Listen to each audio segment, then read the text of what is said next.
Les infos d'avant sur Radio Rocher.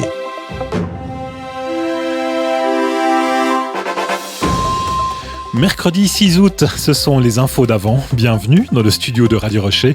Tout de suite, un condensé des informations qui ont retenu notre attention de la feuille d'avis de Neuchâtel du mercredi 6 août 1862. Et si c'était votre chronomètre qui représentait le canton de Neuchâtel au pays du soleil levant? Le Grand Conseil a en effet décidé d'envoyer 2 chronomètres, un de marine et un de poche, comme présent à offrir de la part de notre canton au gouvernement japonais. C'est l'ambassade suisse qui, lors d'un prochain voyage, va transmettre ces cadeaux. Le Conseil d'État invite maintenant messieurs les artistes du pays qui voudraient concourir à adresser leurs pièces à l'Observatoire avant le 20 août.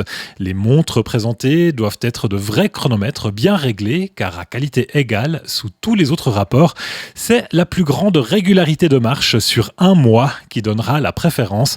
La somme affectée par les autorités à l'achat des 2 chronomètres est de 2100 francs. En télécommunication, le Conseil fédéral a décidé à titre d'essai d'introduire le service de nuit dans le bureau télégraphique de Genève.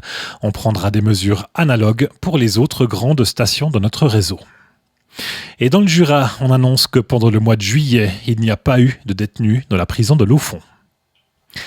Retour sur le littoral neuchâtelois où les propriétaires d'immeubles situés derrière le district de la commune de Colombier sont requis de faire tondre les haies qui ferment leur propriété d'ici au 15 août prochain.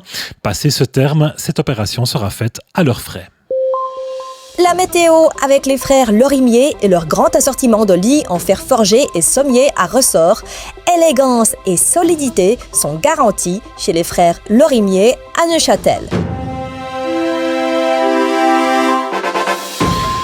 Pendant l'orage du lundi 28 juillet, une colonne de grêle s'est abattue sur la chaux du milieu et a anéanti toutes les récoltes. Le terrain était couvert d'une couche de grêle de plusieurs pouces d'épaisseur.